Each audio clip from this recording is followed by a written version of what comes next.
today ఇది నాన్న as a church, సంఘముగా if we all pray together, మనందరము కలిసి if you ప్రార్థిస్తే, pray in unity, మనము ఏకముగా ఐక్యతతో if you ప్రార్థిస్తే, pray based on the word of God, దేవుని వాక్యాన్ని ఆధారంగా if చేసుకుని you pray filled with the Holy Spirit, పరిశుద్ధాత్మ చేత నింపబడి ప్రార్థిస్తే things will change in our country. మన దేశంలో ఉన్న పరిస్థితులు మారుతాయి. Our job is not to curse our enemies. మన శత్రువులను శపించడం మన పని కాదు. Our job is not to curse those who persecute us.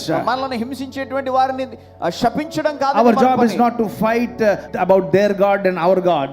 మన దేవుడి గురించి వాళ్ళ దేవుడి గురించి మధ్య పొట్లాడుకోవడం కాదు. Our job is not to compare your God and my God. మా దేవుణ్ణి మీ దేవుణ్ణి ఆ యొక్క పోలికలు పెట్టి మాట్లాడడం కాదండి. Our job is not to show my religion is better than your religion.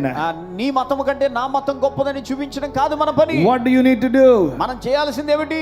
You need to pray.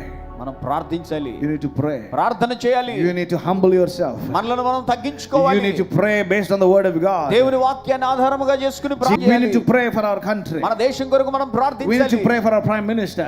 మన ప్రధానమంత్రి కొరకు మనం We need to pray ప్రార్థించాలి. for our chief minister. మన ముఖ్యమంత్రి గారి కొరకు మనం That the ప్రార్థించాలి. love of God will fill their lives. తద్వారా దేవుని యొక్క ప్రేమ వారి జీవితాలను నింపాలి. That the truth of Christ will open their eyes. క్రీస్తు యొక్క సత్యము వారి కన్నులను తెరువ చేయాలి. But for that, కానీ దాని for కొరకు that change to come, ఆ మార్పు రావాలి for అంటే, that thing to happen, ఆ కార్యము జరగాలి అంటే, you need to stand for Christ. మనము క్రీస్తు కొరకు You నిలవబడాలి. need to stand boldly for Christ. మనము క్రీస్తు కొరకు ధైర్యముగా నిలవబడాలి. You need to pray based on the word of God. దేవుని వాక్యాన్ని ఆధారముగా చేసుకుని ప్రార్థన You need to చేయాలి. have unity with other believers. మనం ఇతర విశ్వాసులతో ఐక్యతతో ఉండాలి. We need unity in the body of Christ. మనము క్రీస్తు శరీరములో ఉన్న ఐక్యతను కలిగి ఉండాలి. Hallelujah.